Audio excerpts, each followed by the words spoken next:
Hello, my name is Alyssa Langworthy, and today I'll be talking with you about physician-assisted suicide. You may be wondering, what is physician-assisted suicide? Well, physician-assisted suicide refers to the practice where a physician provides a potentially lethal medication to a competent, terminally ill, suffering patient at their request that they can take at a time of their own choosing. Terminally ill, also known as critically ill, are those whose life expectancy is generally short, usually 6 months or less, and whose treatment has transferred from a remedial regimen to a steady or palliative care. Whether to permit physician-assisted suicide or not is among the most contentious legal and public policies debated in the world today. But personally, I see physician-assisted suicide as one of the most clinically and ethically distinguishable practices at the end-of-life care for the terminally ill who are looking to die peacefully and with dignity in which they desire. Now, I want you to imagine that one of your closest loved ones was just diagnosed with a terminal illness.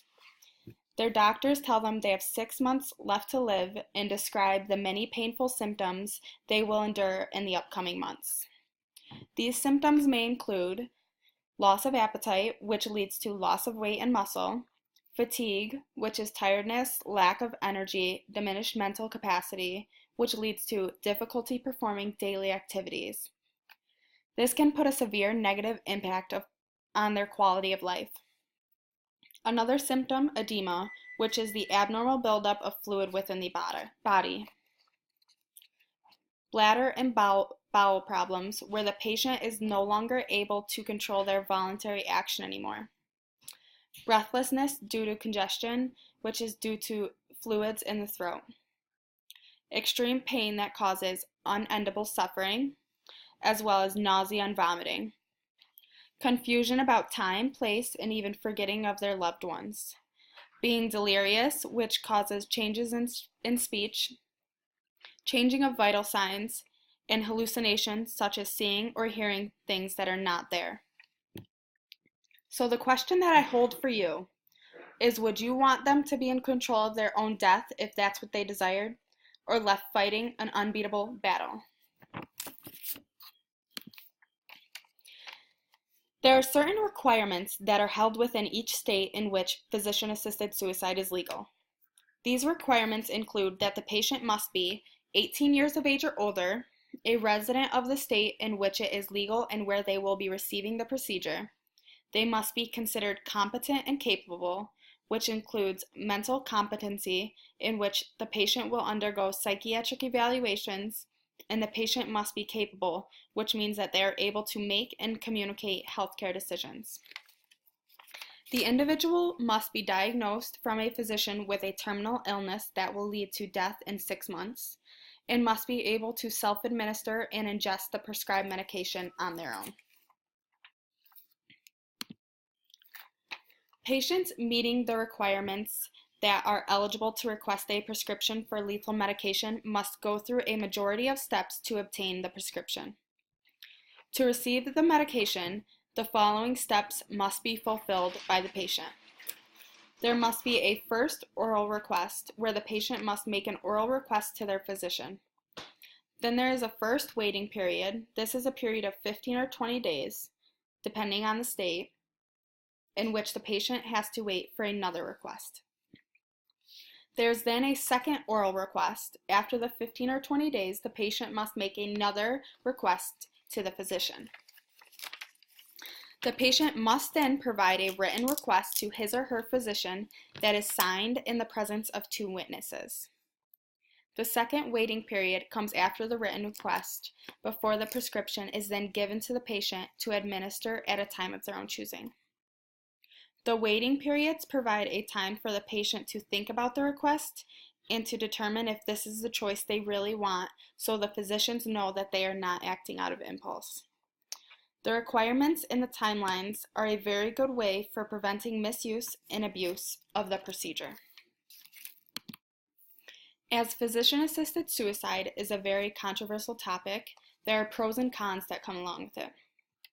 One pro is human right of freedom. An individual has the right to decide what they want to do with their own body. as it is a freedom. People have the right to decide how they want to live their lives, make medical decisions, decide where to live, and what to do. So ultimately, they should have the right to choose how to die if under the circumstances of an advanced terminal illness. Another pro is that there's no more suffering. I explained the symptoms that are endured when facing a terminal illness, but suffering means more than this to them. They suffer a loss of dignity, which is why they desire physician-assisted suicide, and the end of their suffering means more to them than just the symptoms. There's patient autonomy. Autonomy, or the principle of individual decision-making, is highly valued, as well as an individual right to choice, which is guaranteed in the 14th Amendment to the United States Constitution. If autonomy is highly valued in medical ethics, then it is logical that a patient should have the right to participate in end-of-life decisions. It is honest. Physician-assisted suicide is an honest way for an individual to express their concerns for their end-of-life care and to get the death they desire. It should be seen as compassionate. This should ultimately be seen as an act of compassion for the patient's desires, as the doctor is holding up its fundamental duty as a care provider that is following through with its duties promoting the well-being and desires that are wished by the patient. Right to die. It is an individual's right to die if they so choose to when enduring an immense amount of pain. So we, as a society, should respect that and think about it as if we were the terminally ill individual. There are cons that come along with it. It is believed that with the legalization, it would cause a slippery slope that would disrupt patient-physician relationship, saying that it would be abused and cause discrimination against the vulnerable. But I am able to counter this with all of the requirements and timelines that have to take place in order to receive physician-assisted suicide. A patient must be proved competent and capable, which would prevent any misuse or abuse that opponents are scared of. It is often seen as immoral due to the Hippocratic Oath. The Hippocratic Oath states that a physician will treat the ill to the best of their ability, but if a doctor's fundamental duty is to alleviate forms of suffering in the best interest of the patient, then this explains why assisted dying would be both necessary and within the duties of a doctor to provide. Next, I want to talk about the impact that this holds, not only on the patients, but their family and the physicians and healthcare overall. When the terminally ill patient has the choice of physician-assisted suicide and follows through with it, the family is often more able to be prepared and accepting of their passing, due to the fact that they know they are dying in peace and with dignity. It helps to alleviate their grief and sadness through it due to the fact that they know they are no longer further suffering and that they do not have to see them in the critical state of not being able to control their own body. For physicians in healthcare, physician-assisted suicide provides a feeling of comfort for physicians, knowing that they helped end the patient's life as they wished, in the most stable and compassionate manner. Of course, this is not always the case for every physician, as every physician is different. But as for many, they feel they provided the respect in which the patient wants for the personable decision at the end of their life. Physicians believe the legalization of physician-assisted suicide would most definitely improve medical care, as it would promote an open discussion and better end-of-life care, not only for the patients and physicians, but society as well. That way, every individual can better understand and address these concerns and options. There are options that a terminally ill individual can choose from when nearing the end of life. These options include treating more aggressively, going through natural processes, withholding nutrition, and physician-assisted suicide. Treating more aggressively is an option for terminally ill, but is not seen to be very effective or helpful and may prolong the dying process. Aggressive treatment may increase suffering, impair the quality of life, or even shorten life. If they do not treat and let the body go through natural processes, which also includes having to go through the many symptoms faced by terminally ill, which can then result in more suffering for the individual. Withholding nutrition. Some choose to stop eating or drinking, as this is a symptom of a terminal illness. So often, withholding nutrition may not be intentional.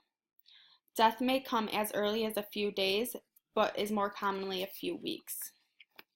If this is done properly, this can usually result in a peaceful death, but does result in a natural occurrence of thirst and hunger for a few days after withholding nutrition. And physician-assisted suicide, which is what I have talked about today in my presentation, where a competent and capable individual is provided with a lethal medication that ends their life, dying very peacefully in a state that is desired. A specific case that I want to show you guys is the case of Brittany Maynard. She was a 29-year-old who was diagnosed with cancer. She was diagnosed in 2014. I took a course called Medical Ethics in the past that led me to Brittany's story and changed my view on physician-assisted suicide significantly. So I hope it does for you as well. The thoughts that go through your mind when you find out you have so little time is everything that you need to say to everyone that you love.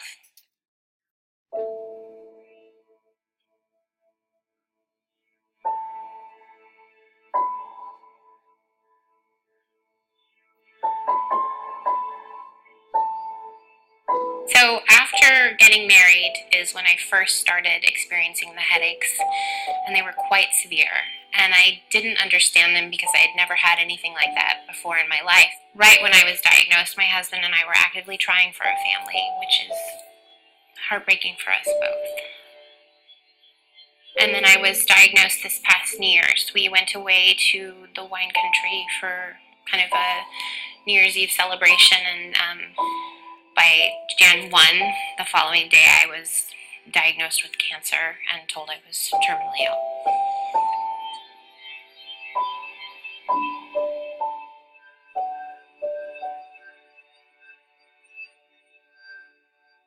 I was told I had a grade 2 astrocytoma, and was told anywhere from 3, maybe 5, up to 10 years to live. I have to tell you, when you're 29 years old, being told you have that kind of timeline still feels like you're being told you're going to die tomorrow. 70 days post-op, I went in for another MRI and was told I had had a grade change. They were looking and saying it looks like grade 4, which is the worst and most aggressive form of brain cancer. It's called a glioblastoma. So that was a major shock to my system and the system of my family, because it went from having potentially years of time to being told I had like 6 months. My parents spent a couple months, they just wanted to search for a miracle. In the beginning, I hoped for everything. First I hoped that they had just the wrong x-rays, the wrong set of scans. It was all just a big clerical mishap. Your brain will do really strange things to you when you don't want to believe something. You will come up with fairy tales.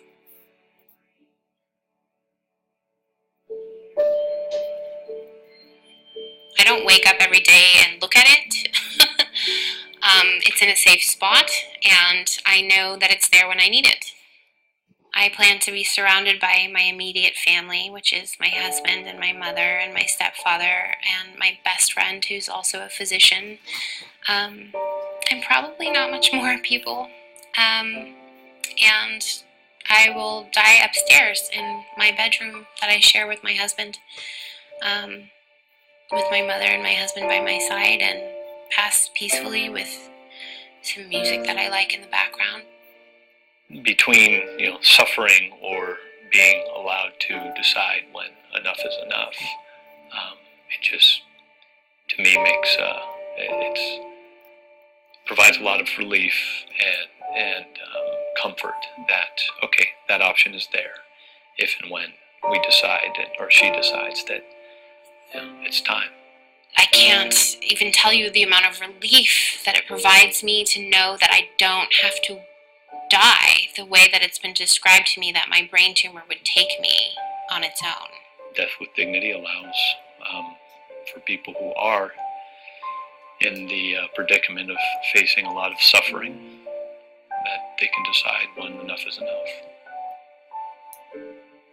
Brittany's always been kind of bigger than life. She's kind of a wanderlust, and she's always liked exciting things, adrenaline rush. She's liked traveling. She's always been precocious and very, very bright. And anything she set her mind to, she did. Since becoming ill, I have traveled and continued. My husband and I took a beautiful trip to Yellowstone. It was exquisite. And then I went with my best friend to Alaska, and we went to Denali National Park, and we went to Seaward and Kenai Fjords and kayaks up to the glaciers. And then I met my mother in Juneau, and we took this spectacular boat trip. Before I pass, I'm hoping to make it to the Grand Canyon, because I've never been.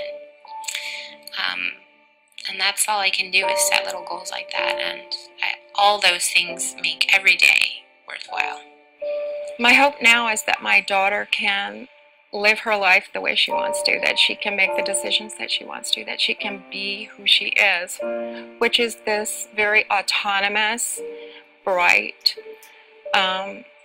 well-read, well-traveled person who loves adventure. She's kind of got me into this thing where now we've agreed to meet. And so I'm going to go on a traveling adventure. And this place I'm kind of scared to go to, Machu Picchu. A lot of climbing, but she said she'd meet me there. And so damn it, I'll go.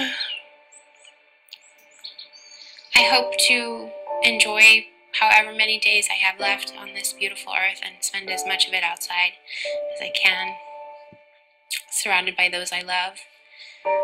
I hope to pass in peace.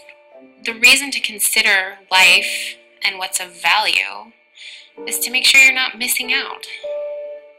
Seize the day. What's important to you? What do you care about? What matters? Pursue that. Forget the rest.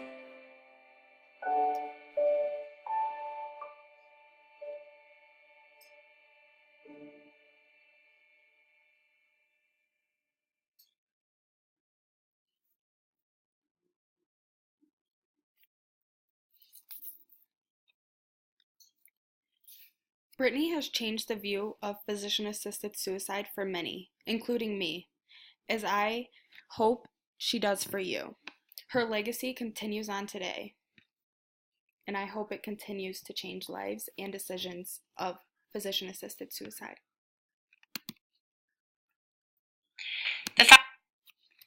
Here, I provide for you a timeline of the legalization of physician-assisted suicide, which I thought was a great ad for my presentation. But I want to go further into the legalization of physician-assisted suicide within the United States.